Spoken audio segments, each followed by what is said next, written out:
함께 기도하시겠습니다. 하나님,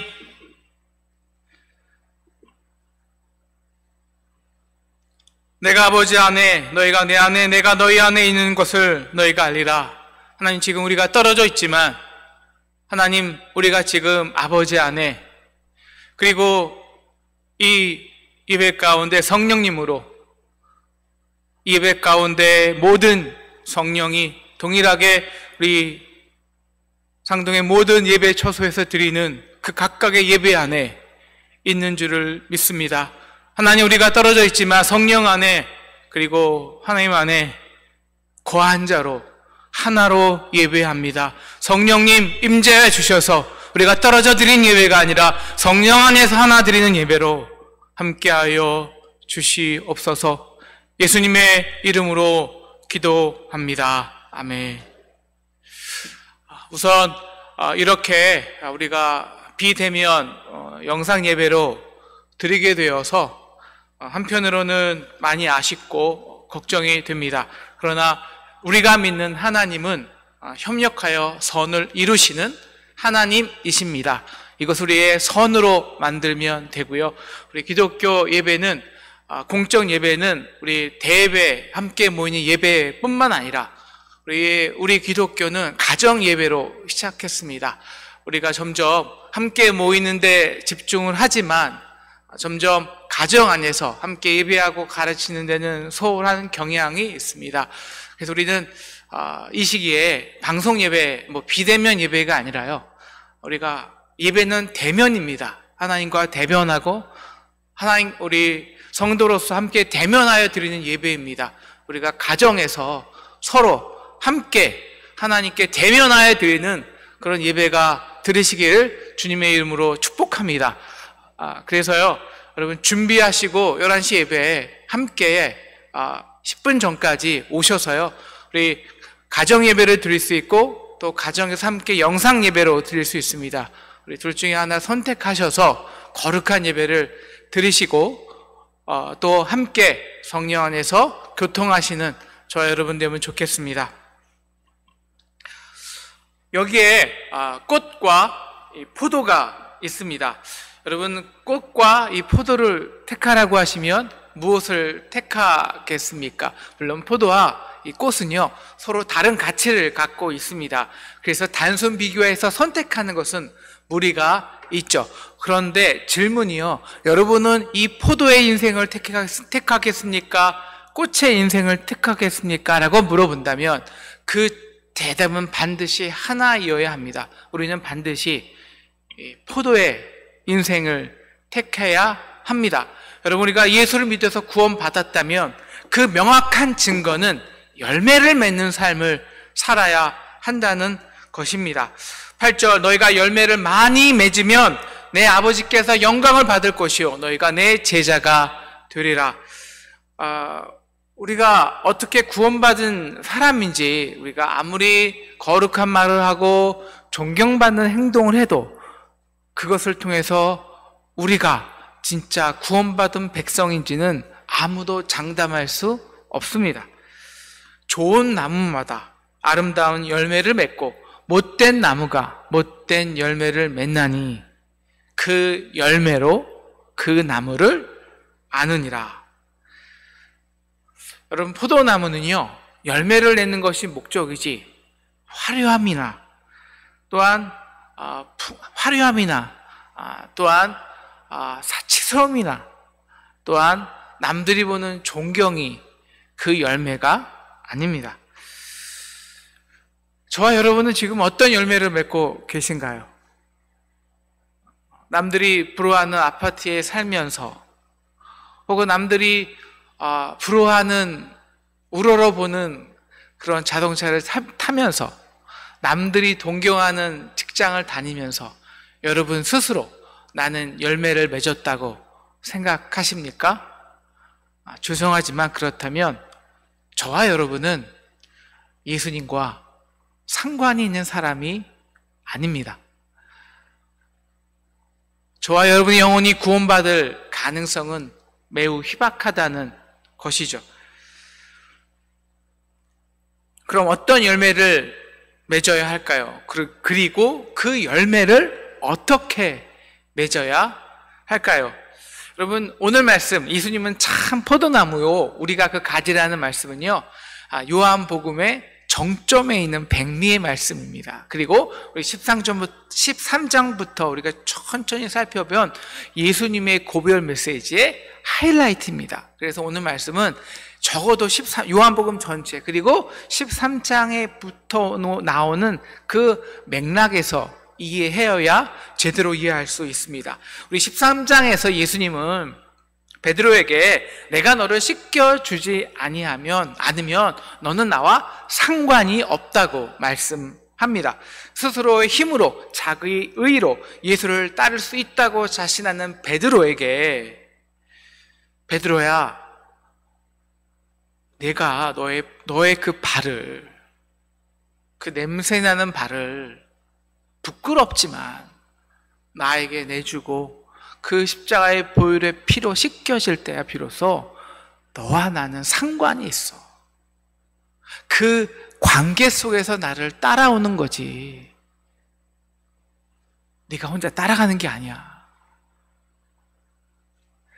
그리고 오늘 말씀 13장 35절, 너희가 받은 사랑대로 그렇게 서로 사랑하면 이로써 모든 사람이 너희를 내 제자로 안다는 것입니다. 오늘 말씀도 8절, 너희가 열매를 많이 맺으면 내 제자가 된다는 거예요.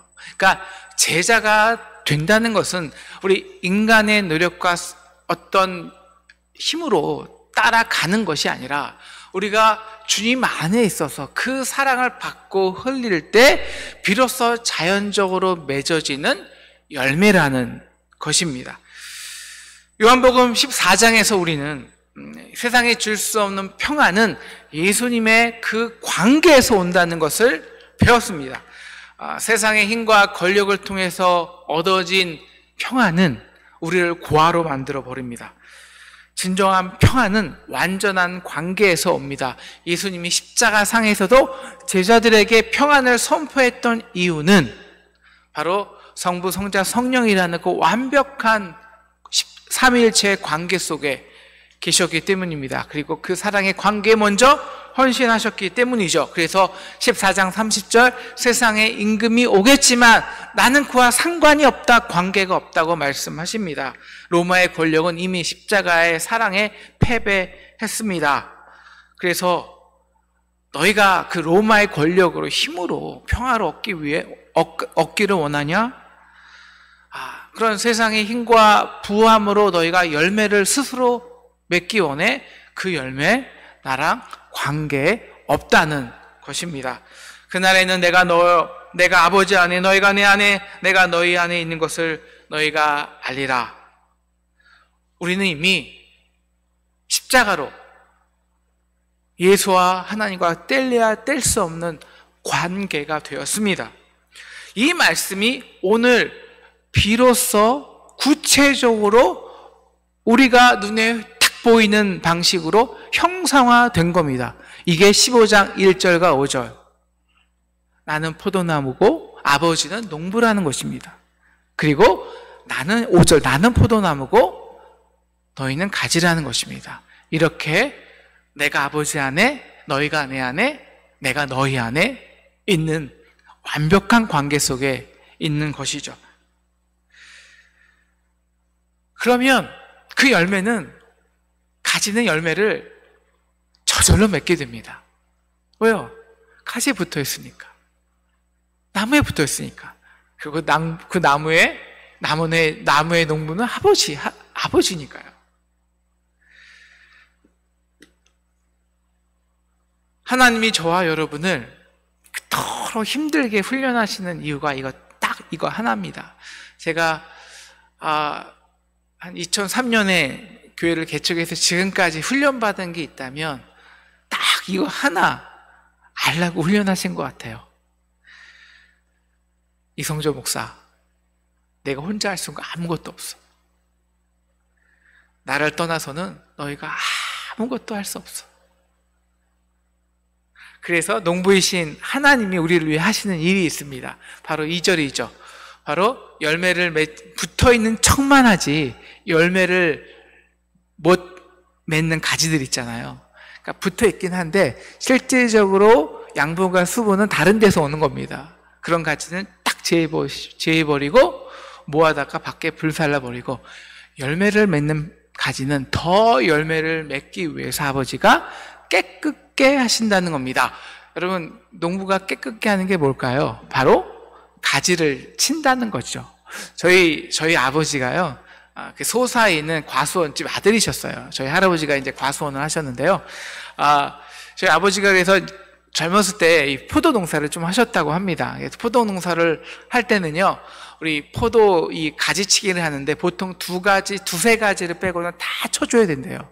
좀 좋은 가지를 아까워서 남겨두었다가는 그 포도나무부터 이어지는 줄기와 그 양분과 수분이 이렇게 분산돼서요, 모든 가지에서 좋은 열매를 맺지 못한다는 거예요.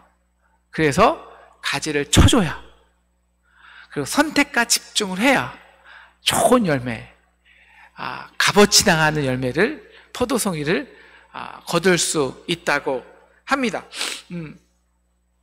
여러분, 포도나무는 넝쿨 식물입니다. 그래서 그냥 그대로 두잖아요. 그럼 가지가 수도 없이 뻗어나가요. 여러분, 우리의 본성은 가지예요. 우리의 본성은 그냥 가만히 놔두잖아요. 그러면요, 막 뻗어나가요. 우리 남자들 스포츠 좋아하죠. 하루에도 몇 가지 좋아하잖아요. 관심 있죠. 이것저것 다 해보고 싶죠. 이것저것 다 인정받고 싶죠. 우리 본성이 그래요. 사도 바울은 우리는 원래 잘라 버려진 가지였는데 은혜로 예수님께 접붙여졌다고 하는 겁니다. 그래서 우리는 아직도 죄악의 본성이 있어요. 그냥 무수하게 뻗어나가려고 해요. 열매 맺는 삶보다 뻗어내고 화려하고 뭔가 근사한 그런 삶을 좋아한다는 것이죠. 그것을 열매로 착각합니다. 요사이 유튜브에서 가장 많이 조회수를 기록하는 컨텐츠가 뭔가 제가 좀 봤어요. 어떤 거냐면요, 이런 것들이에요. 나홀로 럭저리 준순의 시그니엘 탐방하기, 이런 것들. 1억짜리 택배 언박싱 함께 해봐요. 0.1% 많이 하는 가구의 세계, 람보르기니의 뚜껑을 열고 홍대를 드라이브했을 때 일어나는 일들, 이런 것들입니다. 조회수가 엄청나게 많아요. 요즘 청담동 유튜버 의사가 있는데요, 아주 뜨겁습니다.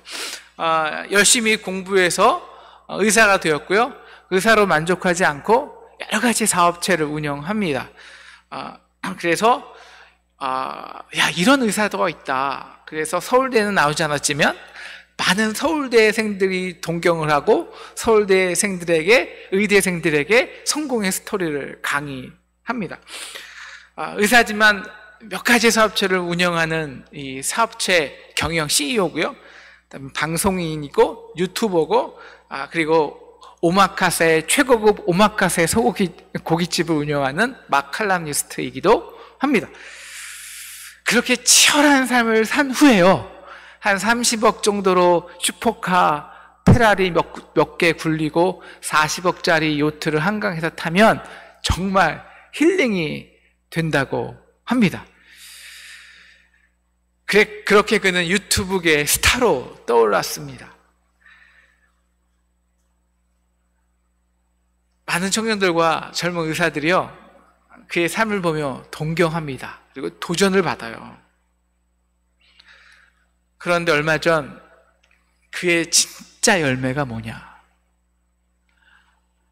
불법 시술을 하고 부도덕하게 병원을 운영하며 뒷돈을 받아 방송을 하는 그 적나라한 실체가 드러났습니다. 그의 화려한 삶은 1년도 버티지 못한 채 바람에 나는 겨와 같이 사라져 버렸습니다. 그의 유튜브에 이 댓글에 담겨 있는 대부분의 댓글은 내용은 이런 것들입니다. 의사나 제대로 해라. 그 의사 유튜버와 같은 대학, 의과 대학을 나온 또 하나의 젊은 의사가 있습니다. 그의 이름은 안현수입니다. 혹시 들어보셨나요? 그 청년 바보 의사. 몇 년 전 굉장히 유명한 책이었는데요. 그 책의 주인공입니다.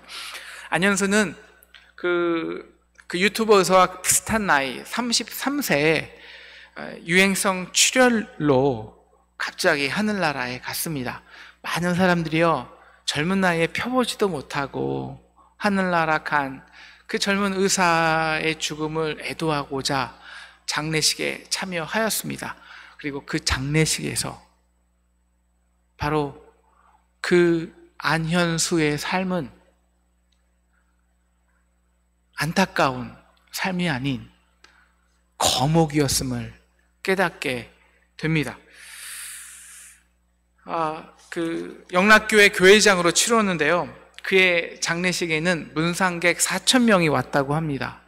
그 한경지 목사님 이후에 가장 많은 문상객이었다고 합니다. 병원 매점 아주머니, 구두 닦기 아저씨, 방사선 치료과, 그리고 많은 간호사들, 의사들 수도 없이 장례식에 참여해서 그 바보 의사가 그들에게 전해준 사랑의 이야기를 나누었다고 합니다. 그리고 그것이 열매가 돼서 책으로 나왔고요. 그리고 책을 통해 수많은 사람들에게 이 땅에 어떻게 생명을 얻고 열매를 얻는 삶이 무엇인지를 가르쳐 주었습니다. 수많은 이 기독교인들이요, 그의 삶을 통해 충격적인 깨달음을 얻었던 것은요, 바로 이것입니다. 생명을 얻고 열매를 내는 방식입니다.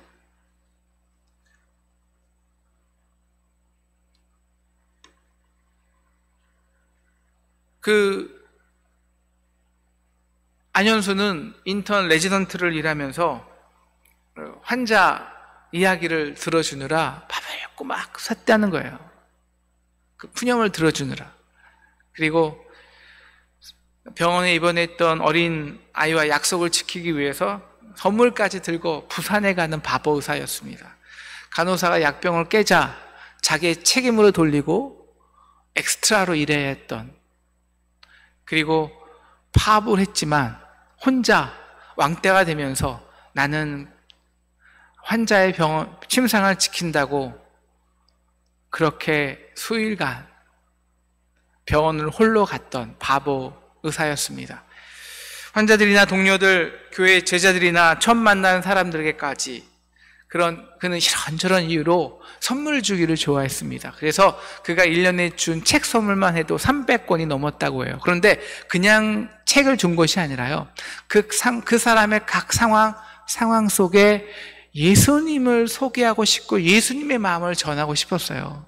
그래서 아주 엄선해서 그 내용과 그 음반의 그 상황에 맞춰서 선물의 내용과 책의 내용을 엄선해서 골라서요, 그 선물을 또 항상 그 글을 써서 보냈기 때문에 그 책이나 그 음악을 듣는 많은 사람들에게 정말 놀라운 치유와 회복이 일어났다는 겁니다. 어떻게 열매를 맺을까요? 여러분, 수많은 선교사들은요, 선교지에 가서 열심히 봉사하고 또 전도하면 열매를 얻는다고 생각합니다. 수많은 크리스찬 의사들은 열심히 연구해서 백신을 만들어 불치병을 낫게 하면 하나님께 영광을 돌리는 열매라고 말합니다. 많은 크리스찬 교수나 선생님들이 제자들을 서울대에 보내고 사회에 유명 전문인을 만들어내면 참 하나님께 좋은 열매를 맺었다고 뿌듯해합니다. 수많은 목사님들이 교회를 크게 짓고 많은 사람들을 교회로 모으면 하나님께 드리는 놀라운 열매라고 생각을 합니다. 물론 열매일 수도 있습니다. 그러나 오늘 말씀의 14장, 요한복음 14장의 예수님은 그 열매, 나와 상관이 없는 열매라, 나와 상관이 없는 열매야 라고 말씀하십니다.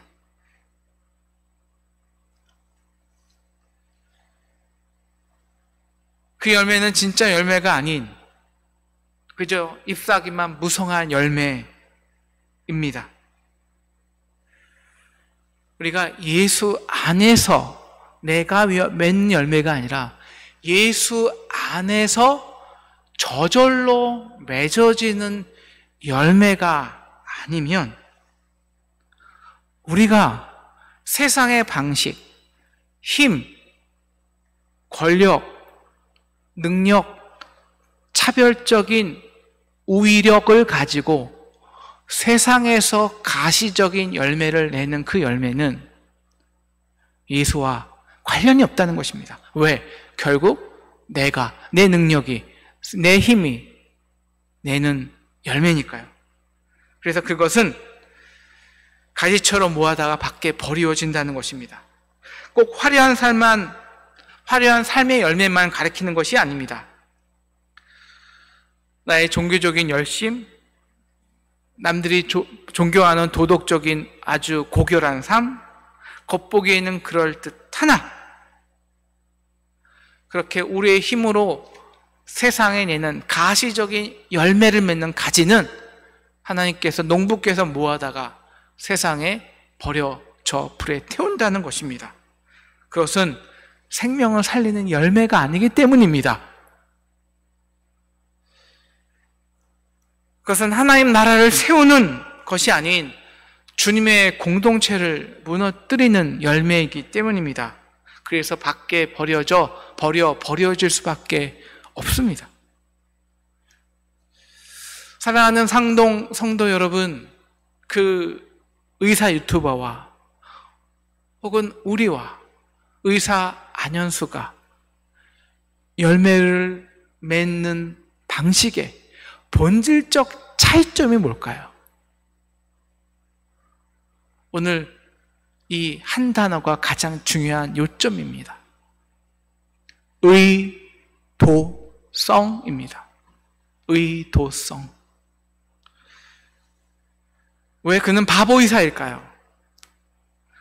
안현수는요, 그분은 그가 어떤 열매를 맺고자 하는 그 어떤 의도성도 없었습니다.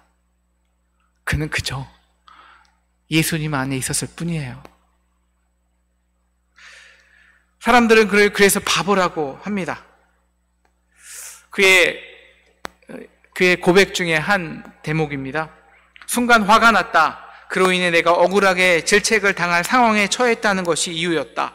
순간 내 머리에 스치는 찬양한 대목이 있었다. 내가 사람에게 좋게 하랴, 내가 하나님께 좋게 하랴. 6층에서 2층으로 뛰어내려오는 동안 내 안에 분노의 불씨가 꺼져갔다. 그래, 중요한 것은 응급 환자가 치료를 받는 것이지 내가 혼나는 것은 중요한 것이 아니야. 나를 판단하실 분은 주님이시고 내가 두려워해야 할 분 역시 선배 의사가 아닌 주님이시다. 그는 단지 주님 안에 거하고 있을 뿐입니다. 그에게 가장 중요한 관계는 예수님이었기 때문입니다. 그래서 그의 필명은 예수의 스티그마, 즉 예수님의 흔적입니다. 그렇게 그는 매일매일 주님의 말씀과 찬양 속에 살았습니다. 그래서 어쩔 수 없이 예수님이 주시는 사랑을 그에게 필요한 매일 만나는 사람 속에서 흘려주었던 것입니다. 7절, 너희가 내 안에 거하고 내 말이 너희 안에 거하면 무엇이든지 원하는 대로 구하라. 그리하면 이루리라. 그 결과 마음에 상처 있고 아픈 영혼들이 치유되었던 것입니다. 상동 성도 여러분, 예수님이 무화과 나무를 저주하신 것을 기억하고 있습니까? 성경에 보면 그때는 무화과 나무가 열매를 낼 때가 아니라고 나와 있습니다. 아니, 때도 안 됐는데 열매를 못 맺었다고 왜 예수님은 그 무화과 나무를 저주하신 것일까요? 여러분, 보통 나무는요, 먼저 잎사귀를 내고 열매를 냅니다. 그런데 무화과는 반대예요. 무화과는요, 먼저 열매를 낸 다음에 잎사귀가 나옵니다. 그런데 멀리서 보니까 잎사귀가 많은 거예요. 그럼 반드시 열매가 있을까요? 없을까요? 당연히 있겠죠. 그런데 가서 봤는데 잎사귀만 무성하고 열매는 하나도 없는 거예요. 그러니까 열심히 폼내놓고, 야, 저 나무 대단하네, 벌써 열매를 내? 이렇게 잔뜩 보여주기만 하고 열매는 없는 것이죠. 바로 스스로 열매 맺을 수 있다며 자신의 열심과 공덕을 내세우며 사람들을 정죄하고 억압했던 바리새인들과 서기관들의 외식을 저주하신 것입니다. 사랑하는 상동 성도 여러분, 우리는 고아가 아니라 아버지가 있습니다. 포도원 농부십니다. 우리는 죄인입니다. 그래서 스스로 아무것도 할 수 없는 자입니다. 특히 생명에 관해서는 절대적으로 무가치한 존재들입니다. 무능력한 존재들입니다. 그래서 아버지 포도원 농부는요, 자신의 아들을 십자가에서 죽여 우리의 죄를 대속합니다. 그 아들의 몸에 붙여주는 것이죠. 그래서 그 포도나무의 가지로서, 참 포도나무의 가지로서 우리 안에서가 아니라 그 안에서 생명을 얻고 생명을 내게 하시는 거예요. 그래서 저와 여러분이 정말 하나님과 우리가 믿는 예수와 관련이 있다면 하나님께서 저와 여러분에게 기대하시는 것은 딱 하나입니다. 열매. 우리는 단풍나무가 아닙니다. 그래서 화려함이 목적이 아니고요, 느릅나무처럼 근사하고 멋있는 삶이 아닙니다. 우리는 열매로 승부해야 하는 포도나무 가지의 인생이라는 것입니다. 여러분, 가지치기한 포도나무 가지를 보셨나요? 앙상합니다. 볼품 없습니다. 예수님을 따라가는 길이 그렇습니다. 한 알에 미리 땅에 떨어져 죽지 아니하면 한 알 그대로 있고 죽으면 많은 열매를 맺느니라. 그러면 하나님 우리에게 너 가서 죽어라는 걸까요? 아니요. 스스로 죽는 거는 열매를 맺는 방법이 아닙니다. 내 안에 있으라는 거예요.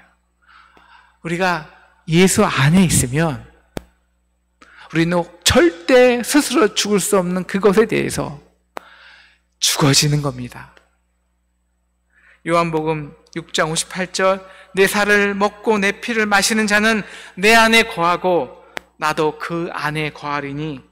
그래서 베드로처럼 냄새나는 우리의 발을 예수님 앞에 들이울 때 그 십자가에서 한량없이 쏟아지는 그 십자가의 사랑의 손길에 우리를 그냥 맡겨 드리는 것입니다.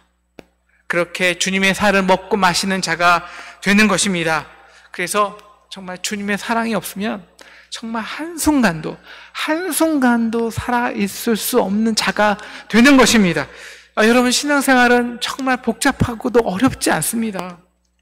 그냥 주님 없으면 나 못 살아요. 이것이 신앙생활입니다. 그렇게 주님 발자국, 주님 얼굴, 주님 몸을 꽉 붙들고 살아 있는 것입니다. 당신 없으면 나는 살 수가 없어요. 이렇게 주님 말씀이 너무너무 절박한 거고요. 오늘 아침 주님 말씀이 없으면 오늘 하루를 살아갈 자신이 없는 겁니다. 찬양이 내 안에 있으면 세상에 나가서 승리할 자신이 없는 겁니다. 여러분, 저와 여러분이 정말 구원받은 자인지 아닌지 어떻게 알 수 있는지 아십니까? 딱 여기서 결정이 됩니다. 우리가 세상에서 정말 어렵고 힘든 일을 만났을 때 여러분, 처음 생각나는 사람이 누굴까요? 예수님입니까? 주님 말씀이 생각납니까? 예수 안에서 내가 모든 걸 살 수 있느니라. 아니면 여러분 돈과 힘을 줄 수 있는 세상 사람들이 생각이 납니까? 여러분 예수 안에 붙어있는 사람은요, 그 안에 거하고 있는 사람은요, 정말 시냇가에 심긴 나무처럼 매일매일 그 가지에서 양분과 수분이 공급돼요. 그 흐름이 느껴져요. 그것이 힘이 되고 위로가 되는 게 느껴져요. 그래서 시냇가에 심긴 나무처럼 주의 말씀을 취하러 묵상하는 것이 정말 기뻐요. 왜? 이게 들어오니까, 느껴지니까. 그렇게 예수 믿는 게 기쁜 거예요. 11절, 이것을 너의 이름은 내 기쁨이 너희 안에 있어 너의 기쁨을 충만하게 하려 함이라. 여러분, 이것이 정말 기쁨이 되잖아요. 이 말씀의 맛, 기쁨의 맛을 알잖아요. 그러면요, 우리는 절대로 세상의 화려함을 쫓지 않아요. 그런 사람은 세상의 권력과 힘이 주는 평안을, 그 평안이 누려지지가 않는 거예요. 보기에는 초라할 수 있습니다. 심지어 바보라고 불리우죠. 그런데 정말 저와 여러분이 그 예수 안에 있잖아요. 우리의 마음이 그분의 마음이 되잖아요. 원하는 대로 구해보세요. 다 이루어집니다. 다 이루어집니다. 왜요? 내가 구하는 게 아니라 내 안에 있는 예수의 마음이 구하는 것이기 때문에, 내가 이루는 것이 아니라 그래서 하나님이 일하시는 것이기 되기 때문입니다. 그 열매로 아버지가 영광을 받으시는 거예요. 그런데 우리 인간은요, 우리 스스로 열매를 맺고 싶은 거예요. 그래서 예수와 함께 있는 것이 부담스러운 거예요. 왜? 세상 방법대로 하지 못하니까요. 용서하고 사랑하고 그런 방법 너무 어렵잖아요. 너무 비효율적이잖아요. 우리가 언제 용서하고 사랑해서 열매를 맺습니까? 가시적인 열매를 언제 낼 수 있습니까? 느려 터졌잖아요. 차라리 내 능력으로, 내 힘으로, 내 열심으로, 내 노력으로 일하는 게 편하잖아요. 그래야 내 영광이 되잖아요. 그래서 우리는 계속 쉬지 않고 격가지를 내는 겁니다. 계속 스스로 힘으로, 노력으로 열매를 내는 겁니다. 내가 아버지 안에, 너희가 내 안에, 내가 너희 안에 있는 것을 너희가 알리라. 사랑하는 상동 여러분, 주님이 이 교회 안에 계신 것을 믿으십니까? 우리가 이 교회의 몸된 지체인 것을 믿으십니까? 그러므로 예수가 우리 안에 있는 것을 믿으십니까? 그러면 하나님이 우리 교회에 원하시는 것은 단 하나입니다. 생명의 열매입니다. 우리가 이 거룩한 몸된 지체로 성령의 9가지 열매를 맺어가고 있는가? 그래서 주님의 영광스러운 열매가 되어 가는가? 우리가 주님에게 딱 붙어 있어서, 주님의 말씀에, 그 복음에 딱 붙어 있어서 이 땅에 수많은 생명의 열매를 맺어가고 있는가? 우리가 이 열매를 맺지 못하면 지금 이 땅의 수많은 교회처럼 세상 밖에 버려질 것입니다. 제가 상동교회에 부임했을 때 첫 설교에 이 단위에 서 있는 것이 칼날 위에 서 있는 것과 같다는 고백을 했습니다. 저와 여러분이 상동교회 마지막 담임자요, 마지막 성도로 버려지지 않기를 기도합니다. 오히려 우리를 통해 수많은 상동의 많은 담임자들이, 성도들이 세워지기를 기도합니다. 그래서 더욱 기도합니다. 더 열매를 맺게 하기 위해 우리를 깨끗게 하시는 하나님, 상동을 더욱 깨끗하게 하여 주옵소서. 그래서 우리 열매로 이 세상에서 영광 받아 주시기를 간절히 기도합니다. 아멘. 오늘 말씀 생각하면서 찬양하겠습니다. 나의 안에 거하라.